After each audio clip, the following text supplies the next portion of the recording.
بسم اللہ الرحمن الرحیم الف لام را تلک آیات الکتاب المبین انا انزلناه قرآنا عربیا لعلکم تعقلون نحن نقص علیک احسن القصص بما اوحینا الیک هذا القرآن وإن كنت من قبله لمن الغافلين.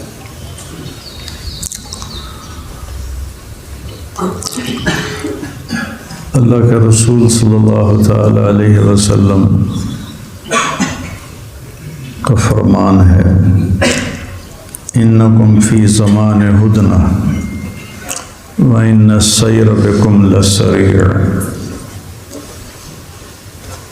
افلا ترون إلى الليل والنهار يبليان كل جديد ويقربان كل بعيد وياتيان بكل موعود. فقال مقداد رضي الله تعالى عنه ما الهدنة يا رسول الله؟ قال دار بلاء وانقطاع وإذا التبست عليكم الأمور فقطع الليل المظلم فعليكم بالقرآن فإنه ماحل مصدق وشافع مشفع من جعله أمامه قاده إلى الجنة من جعله خلفه ساقه إلى النار أو كما قال صلى الله تعالى عليه وسلم.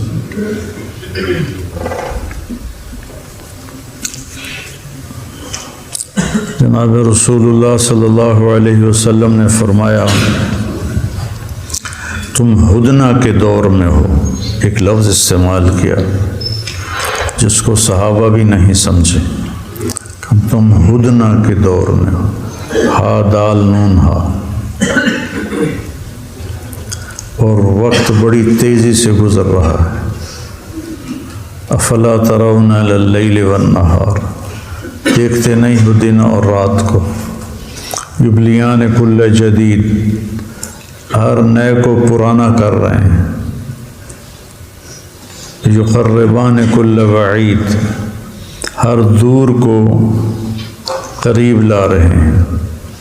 ویاتیان بکل موعود اور ہر وعدے جو کیے گئے ہیں ان کو کھینچ کے تمہارے سروں پہ لا رہے ہیں. مقداد رضی اللہ تعالیٰ عنہ نے پوچھا من ہدنہ یا رسول اللہ؟ یا رسول اللہ ہدنہ کیا ہے؟ یعنی یہ لفظ صحابہ کے لیے بھی نیا تھا. ابو بکر رضی اللہ عنہ ایک دفعہ اللہ کے نبی سے کہنے لگے یا رسول اللہ ہم بھی عرب ہیں قریشی ہیں آپ بھی عرب ہیں قریشی ہیں. آپ ایسا کلام بولتے ہیں ایسی تعبیرات لاتے ہیں ہم نے کبھی سنی نہیں ہوتی. یہ کہاں سے آپ لاتے ہیں؟ تو آپ نے فرمایا ادبنی ربی فاحسن تادیبی وعلمنی ربی فاحسن تعلیمی. یہ میرا رب ہے جو مجھے یہ ادب سکھاتا ہے اور یہ علم سکھاتا ہے. میرے رب کی عطا ہے. اللہ نے آپ کو وما علمناہ الشعر وما ينبغی لہ ہم نے آپ کو شعر و شاعری نہیں سکھائی نہ ہی آپ کے شایان شان تھی. اتنے افصح الناس افصح الانبیاء وہ زندگی میں ایک شعر کہا وہ بھی غلط کہا. تو آپ تو سب سے زیادہ حقدار تھے شاعری کے جس طرح کا اللہ نے آپ کو علم دیا تھا. لیکن اس لیے آپ کو شاعری سے دور رکھا کہ مشرکین مکہ یہ الزام نہ لگا دیں کہ یہ قرآن اپنی طرف سے گھڑ کے ہمیں سنا رہا ہے. ما کنت تدری ما الکتاب ولا الایمان.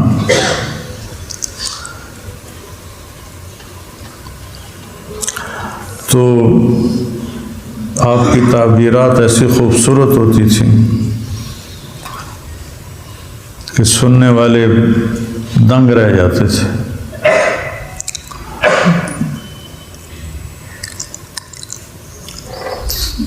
تو مقداد کہنے لگے ہدنہ کیا ہے یا رسول اللہ؟ ہدنہ کیا ہے؟ تو آپ نے فرمایا دار بلاء وانقطاع، مصیبتوں کا گھر اور مٹ جانے ٹوٹ جانے والا گھر، ہدنہ اسے کہتے ہیں۔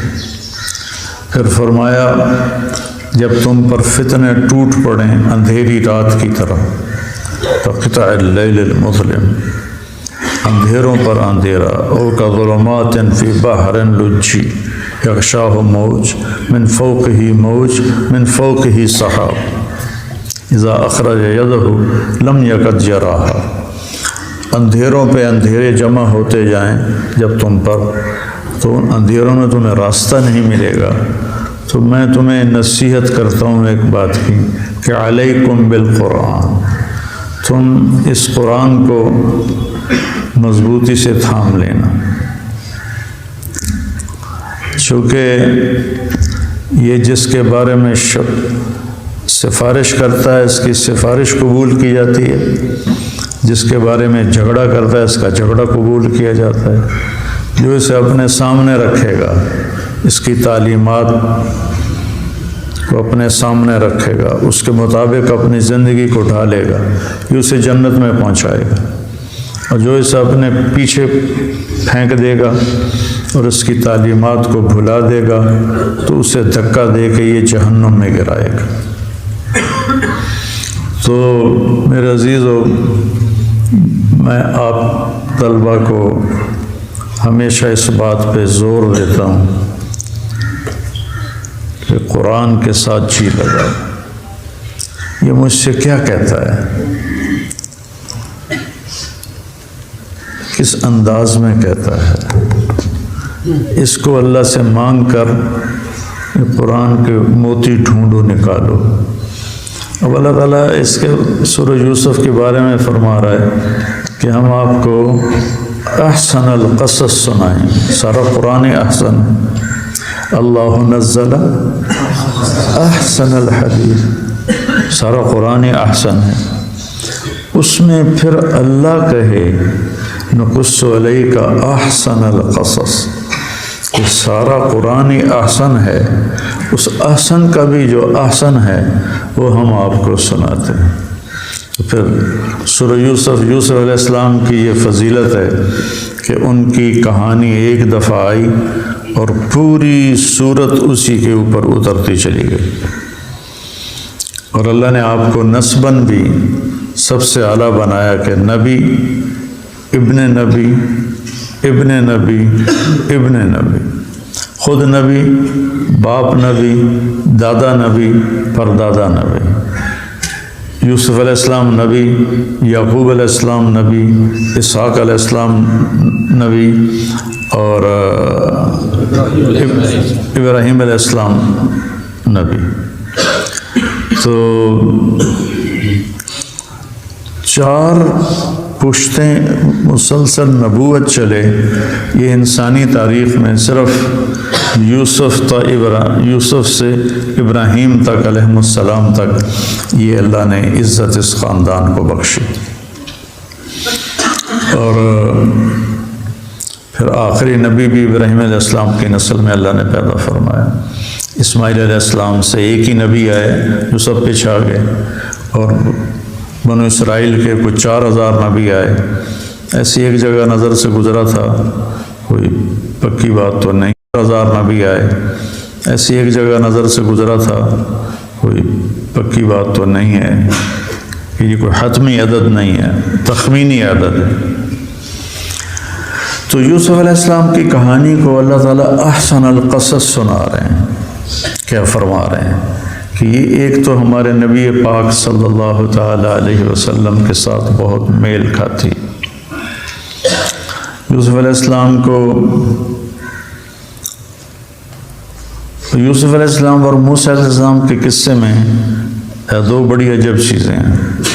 موسیٰ علیہ السلام کے قصے میں ماں کا ذکر ہے، باپ کا کہیں کوئی ذکر کوئی نہیں، ہر جگہ ماں کا۔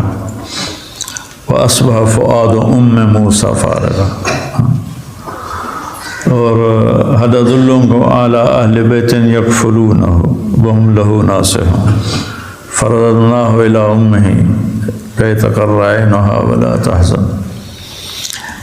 ماں کا ذکر چلتا ہے اور موسیٰ علیہ السلام کی کہانی ماں کے گرد گھومتی ہے، اور یوسف علیہ السلام کے قصے میں ماں کا کوئی تذکرہ نہیں ہے، باپ کا ذکر آتا ہے، اور ساری کہانی یعقوب علیہ السلام کے گرد گھومتی۔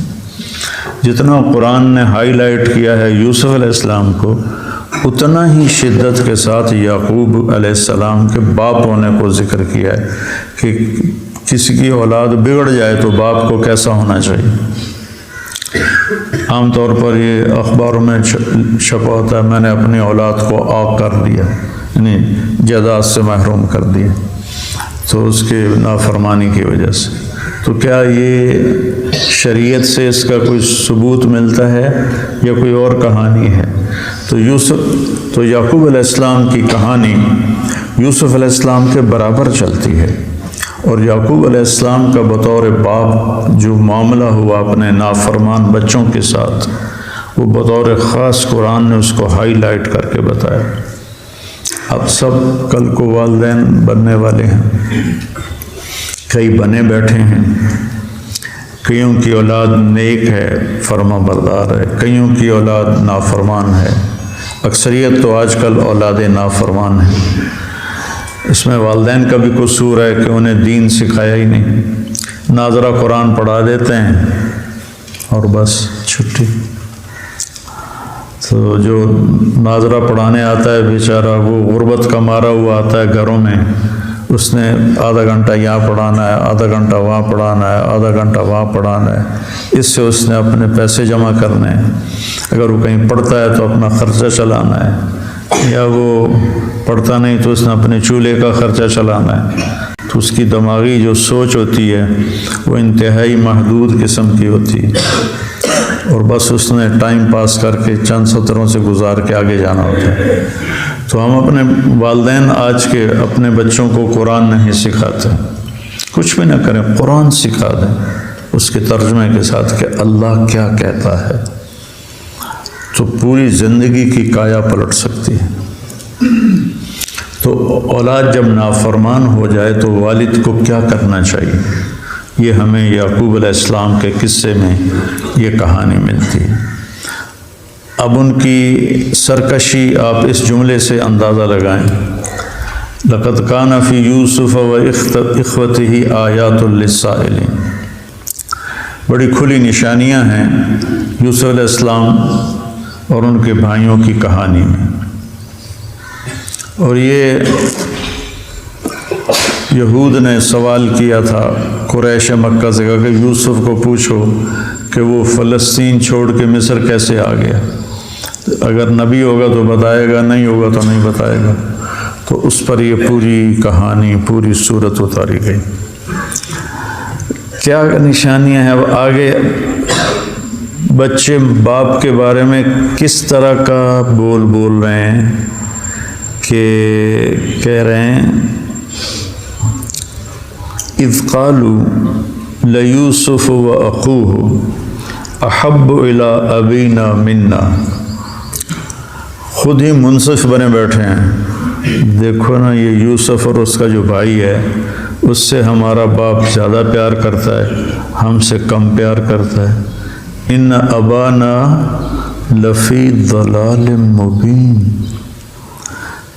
پھر لا یوسف لام آیا، پھر لفی ضلال مبین، پھر لام آیا، اور ان کے ساتھ ان ابانا، ان تاکید لام تاکید مل کے قسم کے معنی میں آ گیا کہ ہم قسم اٹھاتے ہیں کہ ہمارا باپ ضلال مبین میں ہے۔ مفتی تقی صاحب نے اس کا ترجمہ کیا ہے کہ بہت بڑی غلط فہمی میں ہے۔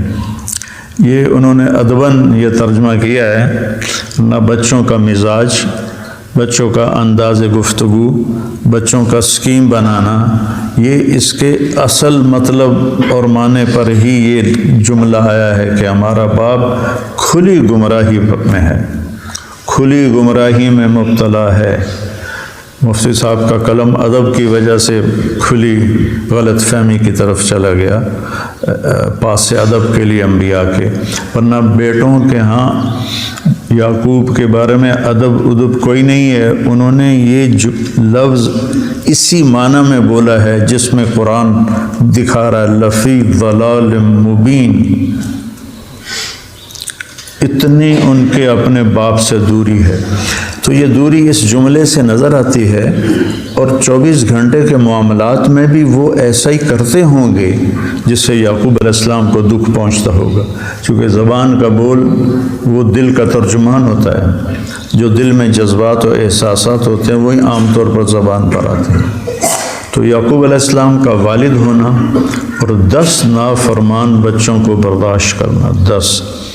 اب وہ کیا اسکیم بنا رہے ہیں؟ حالانکہ ان کو پتہ ہے ہمارا باپ نبی، ہمارا دادا نبی، ہمارا پردادا نبی، اور پھر وہ کیا اسکیم بنا رہے ہیں کہ اقتلوا یوسف، ماری دو۔ انہیں پتہ نہیں کہ یعقوب کے آنکھوں کا تارا ہے، تو ان کو اگر اپنے باپ کی پرواہ ہوتی اور ان کا کوئی احساس ہوتا تو یہ جملہ تو نہ آتا اقتلوہ، مار دو اسے، او اطرحوہ ارضا یخل لکم وجہ ابیکم، یا کہیں دور دراز علاقے میں پھینک کے آ جاؤ۔ اطرحوہ، یہاں بھی ذلت کا لفظ، کسی چیز کو پھینکنے کو کہتے ہیں طرح۔ ابعثوہ ارسلوہ اذهبوا به اطرحوہ ارضا یخل لکم وجہ ابیکم، تمہارا باپ صرف تمہارے لیے ہو جائے اور پھر تم نیک پاک ہو جانا، توبہ کر کے نیک صالح بن جانا۔ یہ شیطان چکر دیتا ہے، ابھی میں یہ گناہ کر لوں پھر توبہ کر لوں گا، پھر وہ توبہ کبھی نہیں آتی۔ وہ اسی لمحے قدم اٹھانا ہوتا ہے اور مضبوط ارادے کے ساتھ توبہ کرنی ہوتی ہے۔ ہن کر لوں گا، ابھی یہ ہو گیا پھر بعد میں کر لوں گا، وہ بات کبھی نہیں آتی۔ اولاد کا اتنا بڑا فریب دینا اپنے باپ کو، مالک لا تأمنا۔ اچھا پھر ایک نے مہربانی کی، قال قائل لا تقتلوا یوسف والقوہ فی غیابۃ الجب۔ جب کہتے ہیں اس کنویں کو جس کا پانی خشک ہو چکا ہو، جس میں پانی ہو اس کو بیر کہتے ہیں، اور جب ہوتا ہے وہ کنواں جس میں پانی خشک ہو چکا ہو۔ فلسطین کا علاقہ ہے نا، تو وہاں پانی اتنا وافر نہیں، میں پھرا ہوں تو وہ پہاڑی علاقہ ہے، سارا پہاڑی علاقہ ہے، اللہ کی شان ہے، صرف وہ علاقہ آباد ہے اور اس میں زراعت ہے، پورے اردن کی خوراک وہاں سے جاتی ہے۔ جب جبریل علیہ السلام نے قوم لوط کی بستی کو یوں زور سے پھینکا تو اتنی زور سے گری کہ 300 میل دائیں بائیں زمین دھنس گئی۔ کوئی بھاری چیز زمین پہ پھینکو تو وہ زمین چاروں طرف سے نیچے بیٹھ جاتی ہے، تو جبریل اٹھانے والے اور پوری قوم لوط کی بستی اس کو جو اٹھا کے پٹک کے مارا تو 300 میل تک زمین دھنس گئی۔ وہ جو زمین دھنسی اس میں سے پہاڑ اڑ گئے، تو وہ آج میں اس سارے میں سفر کیا ہے، وہ آج زراعت، یہ سندھی وہاں بے شمار گئے ہوئے ہیں، اور وہ ہم زراعت کرتے ہیں، سبزیاں اگاتے ہیں، چاول اگاتے ہیں، گندم اگاتے ہیں، اور قریب کے عرب ملکوں کو وہ ماشاءاللہ ان کا بہت بڑا ذریعہ آمدن ہے وہاں کی زراعت۔ تو کہہ رہے ہیں کہ کسی ویران کنویں میں پھینک دیتے ہیں اور کوئی آئیں گے، گزر راہگیر آئے گا، کوئی ان کو لے جائے گا، ہماری جان چھوٹ جائے گی۔ یہ اتنی بڑی اسکیم بنانا، یہ باپ کی دل سے قدر اٹھی ہوئی ہے تو بنا رہے ہیں۔ اس لیے لفی ضلال مبین کا ترجمہ غلط فہمی نہیں ہے، لفی ضلال مبین کا ترجمہ ضلال مبین ہی ہے، کھلی گمراہی، ان کے دل سے باپ کی عظمتیں نکلی ہوئی ہے۔ اور اب وہ سارے آ کے کس طرح اپنے باپ کو دھوکہ دیتے ہیں، مالک لا تأمنا، جملہ کیسے بول رہا، بابا جی آپ یوسف کے بارے میں کیوں اتنے بدگمان ہوتے ہیں اور آپ ہم پر اعتبار کیوں نہیں کرتے؟ ہم تو اس کے بڑے خیر خواہ ہیں. اتنا بڑا فریب اگلے کی عظمت کے ساتھ دل میں عظمت کے ساتھ اتنا بڑا فریب کوئی کر سکتا ہے؟ وہ دلوں سے یعقوب علیہ السلام کی عظمت نکلی ہوئی تھی. وجہ کیا بنی؟ حسد. ایک روایت میں سنایا کرتا ہوں، حیات الحیوان میں ہے علامہ دمیری کی کتاب. شیطان خچر پہ سامان لے کے جا رہا تھا تو عیسیٰ علیہ السلام ملے تو کہنے لگے کدھر جا رہے ہو؟ کہا جی میں اپنا سودا بیچنے جا رہا ہوں. تو کہا اس خچر میں کیا ہے؟ کہا اس میں ظلم ہے. کہا یہ کون خریدے گا؟ کہا بادشاہ. پھر دوسرے خچر کی طرف اشارہ کیا، اس میں کیا ہے؟ کہا اس میں تکبر ہے. یہ کون خریدے گا؟ کہا یہ زمیندار خریدیں گے. پھر انہوں نے تیسرے خچر کی طرف اشارہ کیا، اس میں کیا ہے؟ کہا اس میں حسد ہے. کہا یہ کون خریدے گا؟ کہا یہ علماء خریدیں گے. اچھا اس میں کیا ہے؟ کہا اس میں مکر ہے، فریب ہے. کہا یہ کون خریدے گا؟ کہا یہ عورتیں خریدیں گی. تو سند اس کی پتہ نہیں کیا ہے لیکن مضمون اس کا 100% صحیح ہے. کہا اس میں کیا ہے؟ کہا اس میں دھوکے بازی ہے، خیانت ہے. کہا یہ کون خریدے گا؟ کہا یہ تاجر خریدیں گے. تاجروں میں خیانت، بادشاہوں میں ظلم، زمینداروں میں تکبر. میں خود زمیندار ہوں، مجھے پتہ ہے کہ اس تکبر سے نکلنے کے لیے کتنے پاپڑ مجھے بیلنے پڑے. فطرت میں تکبر ہوتا ہے. یہ یوسف میاں ہوگا کوئی 3-4 سال کا، تو اس کے ہاتھ میں ایک ڈنکی تھی تو وہ اس کو ہاتھ میں لیے نا میرے پاس آ گیا. کہنے لگا بابا ہمیں مری لے جاؤ. گرمیاں تھی. میں نے کہا میرے پاس تو پیسے کوئی نہیں، میں تو غریب آدمی ہوں، میں کیسے لے جاؤں مری؟ تو انہوں نے وہی ڈنکی نہ اٹھا کے ایسے ماری زور سے، میرے یہاں لگی، خون نکل آیا. کہنے لگا غریب کیوں کہا ہے؟ ہم کوئی غریب ہیں؟ یہ 4 سال کے بچے کا تکبر ہے. غریب کیوں کہا ہے؟ ہم کوئی غریب ہیں؟ تو زمینداروں میں تکبر، تاجروں میں دھوکہ، فریب، دھوکے بازی، قسمیں اٹھا کے دھوکہ دے رہے ہوتے ہیں. بادشاہوں میں ظلم ہے، عورتوں میں مکر ہے، علماء میں حسد ہے. تو تم سب چونکہ علماء کی قطار میں آتے ہو، اگر سے تم 6 جماعتیں پاس ہو تو لیکن تمہیں کہا جائے گا مولوی، تو تمہیں یہ حسد کا ٹیکہ شیطان لگائے گا. میں اللہ کا اتنا شکر ادا کرتا ہوں کہ اللہ نے نا مجھے اس امتحان میں ڈالا نہیں. میں محسود بن گیا تو حسد کا موقع نہیں ملا، ورنہ شاید میں بھی حسد کرتا. یہ علماء کی کمزوری ہے، اپنے آگے کسی کو بڑھتا ہوا دیکھ نہیں سکتے. کھلی بات بتا رہا ہوں، اپنے آگے کسی کو بڑھتا ہوا دیکھ نہیں سکتے.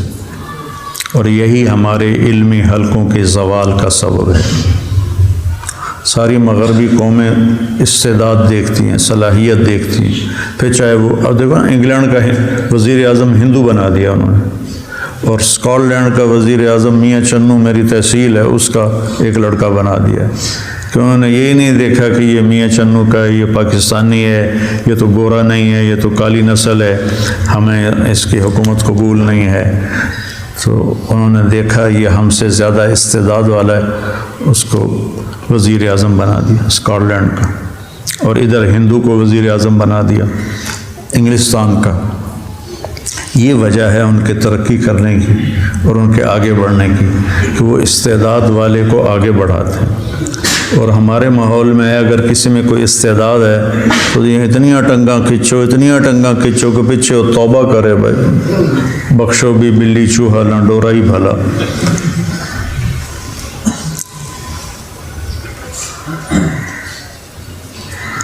تو وہ حسد، یوسف علیہ السلام سے حسد جو تھا وہ اتنی بڑی گستاخی، اتنے بڑے ظلم پر اپنے، چلو باپ تو ایک تھا نا، ماں الگ تھی، باپ تو ایک تھا، اور یہ نبی کی گود میں پل کے یہ سارے جوان ہوئے، اور یوسف علیہ السلام کی عمر کوئی 7 سال تھی اس وقت، اس لیے جب ان کو لے کر نکلے تو اسی کو پٹک کے زمین پہ مارا اور ٹھڈے مارنے لگے اور مکے مارنے لگے، اور وہ بیچارے کبھی ادھر سے تھپڑ کھاتے کبھی ادھر سے تھپڑ کھاتے، اور جب وہ کنویں میں پھینکنے لگے تو ان کا ہاتھ پڑ گیا کنویں کی منڈیر پر اس طرح، تو ایک بھائی نے تلوار کا قبضہ یہاں مارا، اس سے ان کے انگلیوں میں درد ہوا، ہاتھ چھوٹ گئے اور وہ نیچے گرے۔ اس وقت اللہ کی طرف سے وحی آئی، لَتُنَبِّئَنَّهُمْ بِأَمْرِهِمْ هَذَا وَهُمْ لَا يَشْعُرُونَ، یوسف فکر نہ کرو، ایک دن آئے گا تو انہیں ان کی یہ روح سیاہی بتائے گا اور ان کو اس وقت خبر بھی نہیں ہوگی۔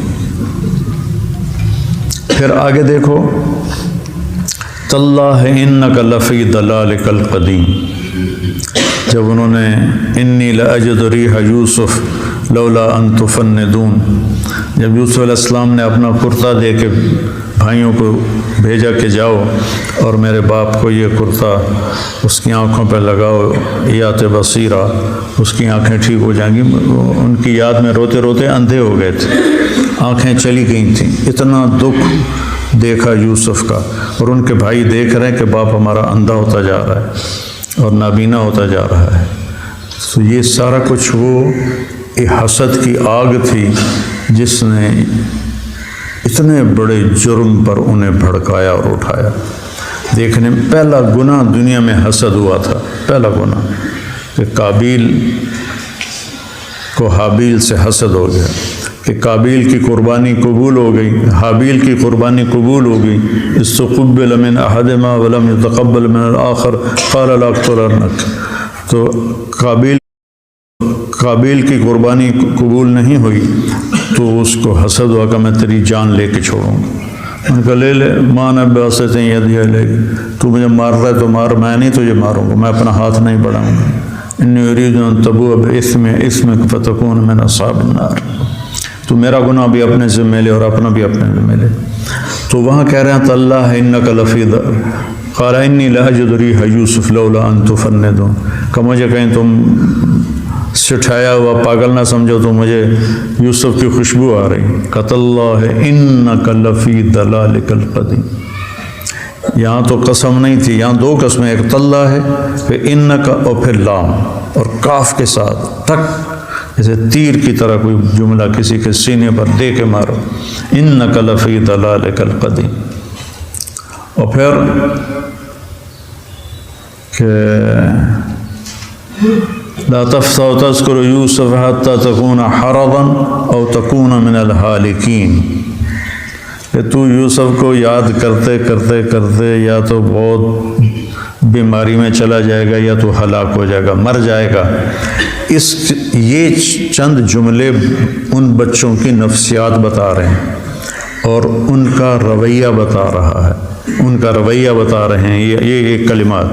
آگے یعقوب علیہ السلام نے کیا کیا، فصبر جمیل واللہ المستعان علی ما تصفون، کہ بچوں مجھے پتہ ہے تم نے کیا کیا ہے، چونکہ چور کہیں نہ کہیں تو نشانی چھوڑ جاتا ہے، وہ قمیص کو خون تو لگایا انہوں نے لیکن پھاڑا نہیں، تو یعقوب علیہ السلام نے فرمایا بڑا سمجھدار بھیڑیا ہے جس نے کرتا اتار کے میرے بیٹے کو کھایا، تو وہ کہنے لگے کہ ہم تو پہلے ہی کہتے تھے آپ ہم پہ یقین نہیں کریں گے، بجاؤ ابا ہمیشہ یبکون، کیا کہا انا ذهبنا نستبق وترکنا یوسف عند متاعنا فاکلوا الذئب وما انت بمؤمن لنا، شوہر کی داڑھی میں تنکا، ساتھ یہ بھی کہہ رہے ہیں ہمیں پتہ ہے آپ ہماری کہانی کو تسلیم نہیں کریں گے، اگرچہ ہم سچے بھی ہوں گے تو بھی نہیں آپ تسلیم کریں گے۔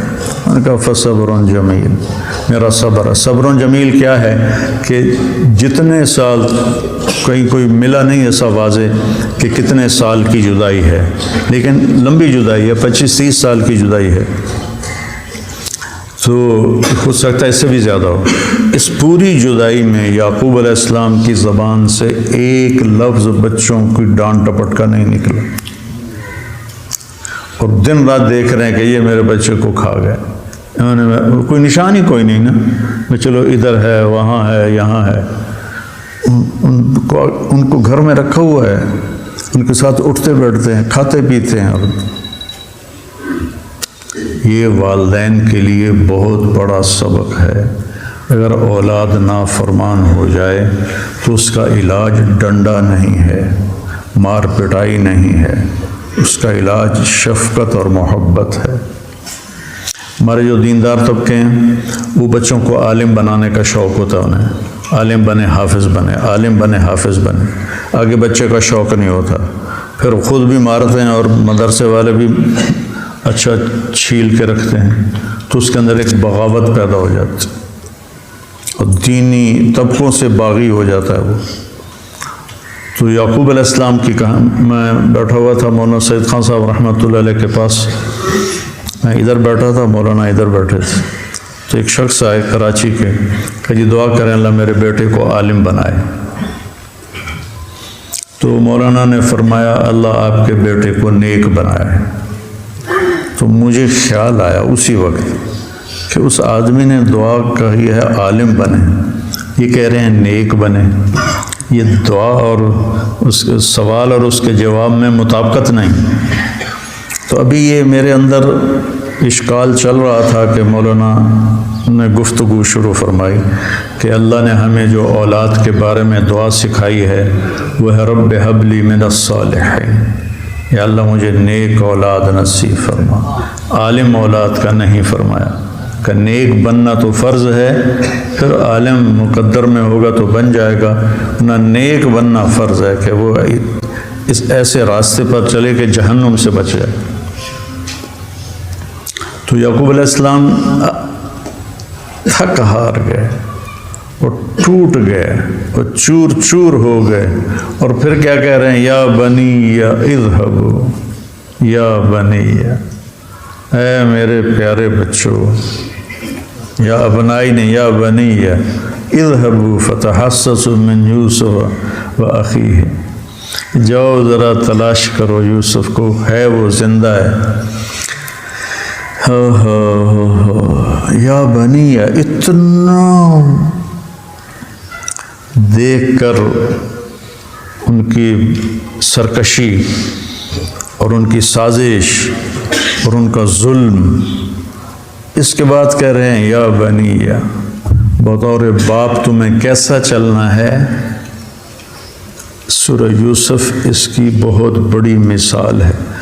عام طور پر علماء سورہ یوسف میں صرف یوسف علیہ السلام کا قصہ نقل کرتے ہیں، اور میں اس میں یعقوب علیہ السلام کو پہلے بیان کرتا ہوں، یوسف علیہ السلام کو بعد میں بیان کرتا ہوں، کہ پہلا کردار تو یعقوب علیہ السلام ہے کہ انہوں نے اتنی بڑی نافرمانی کو برداشت کیا۔ صبر جمیل کا مطلب ہے کوئی گلہ نہیں کروں، وہ 40 برس میں کوئی گلہ نہیں کیا، اور جب درخواست کی تو یہ نہیں کہا اذہبوا یا بنی، اے میرے پیارے بچوں، اذہبوا فتحسسوا من یوسف و اخیہ، جاؤ مہربانی کرو دوبارہ تلاش کرو۔ تو ماشاءاللہ یہاں سے نکلو گے، کسی کی شادی ہوگی، کوئی سال لگا کے شادی کرے گا، جس طرح بھی آپ کے حالات بنے، تو اولاد کے بارے میں پھر ایک دم انسان بڑا سینسٹیو ہو جاتا ہے کہ اس کو میں نے ٹھیک کرنا ہے، اس کو میں نے حافظ بنانا ہے، اس کو میں نے عالم بنانا ہے، اس کو میں نے ایسا بنانا ہے، ایسا بنانا ہے۔ وہ تو یہاں لکھوا کے آیا، اس نے کیسا بننا ہے۔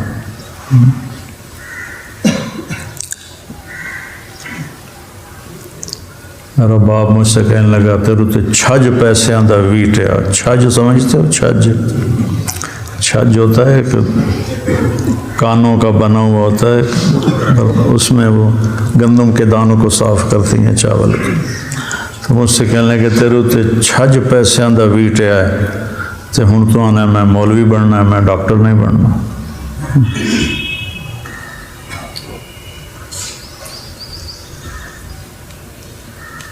تو میرے عزیزو، آپ نے کل کو باپ بننا ہے تو میری یہ باتیں یاد رکھو، اپنے آپ کو انتہائی نرمی کے ساتھ دیکھو۔ 7 سال تک میرا نبی کہتا ہے کہ نماز بھی نہ کہو، اور یہاں مائیں 3 سال تک تو سینے سے لگا رہی ہیں، چمٹا رہی ہیں، جو ہی سکول کا منہ ہوتا ہے اور وہ رونا شروع کرتا ہے میں نے نہیں جانا، تو اس کی پٹائی شروع ہو جاتی، باپ بھی پٹائی کرتا ہے، ماں بھی پٹائی کرتی، تو ایسے بچہ بھونچکا رہ جاتا ہے اور وہ پریشان ہو جاتا ہے کہ کل تک تو میں آنکھوں کا تارا تھا، اب یہ باپ سے بھی مار پڑ رہی، ماں سے بھی مار پڑ رہی، اور مجھے پڑھنے کا شوق ہی نہیں تھا، اس لیے میں نے ڈاکٹر کو نہیں بننا تھا۔ اللہ نے مجھے کرم کیا، میرے اوپر میرا ہاتھ پکڑا، میں اسے اب کہا کرتا ہوں کہ یا اللہ بس اب اس کو چھوڑنا نہیں، تھوڑی فاصلہ باقی رہ گیا ہے، اسے نبھا دینا میرے مالک۔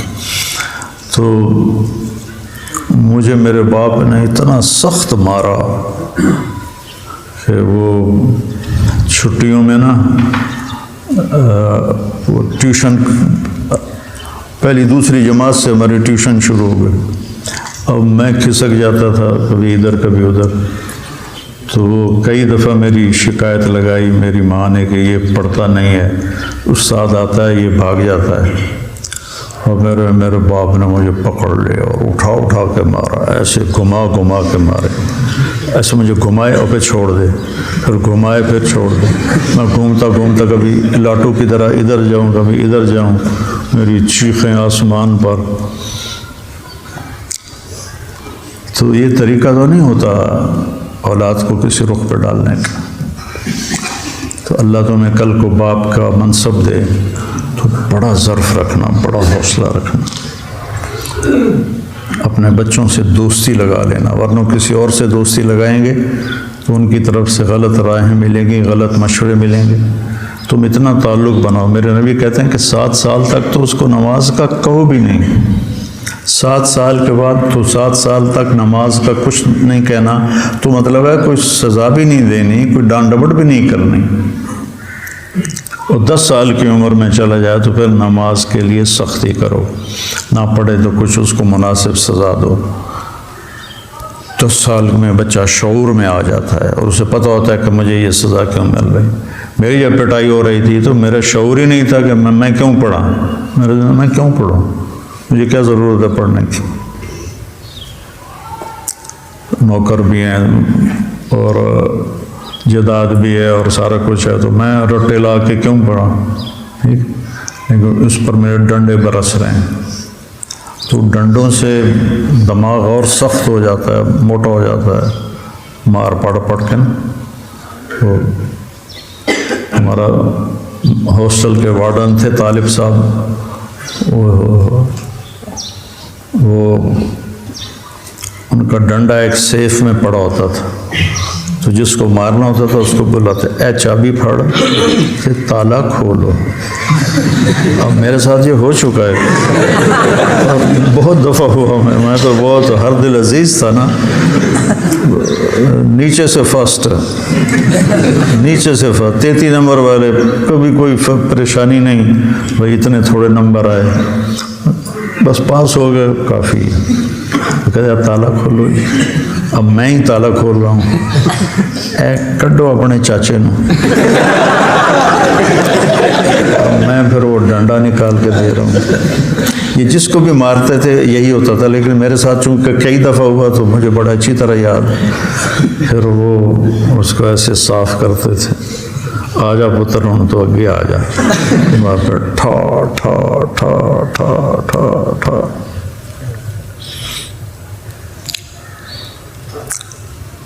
تو بیٹا ان رشتوں میں محبت، الفت، رشتہ داروں کی طرف سے اچھا سلوک نہیں ملے گا، یہ میری بات پلے باندھ لو، رشتہ داروں کی طرف سے اچھا سلوک نہیں ملے گا، تو پٹھانوں والی ضد نہیں لگانی کہ بس وہ ہم سے اچھا سلوک نہیں کرتے تو ہم بھی نہیں کریں گے، نہیں، یہ ضد نہیں لگانی۔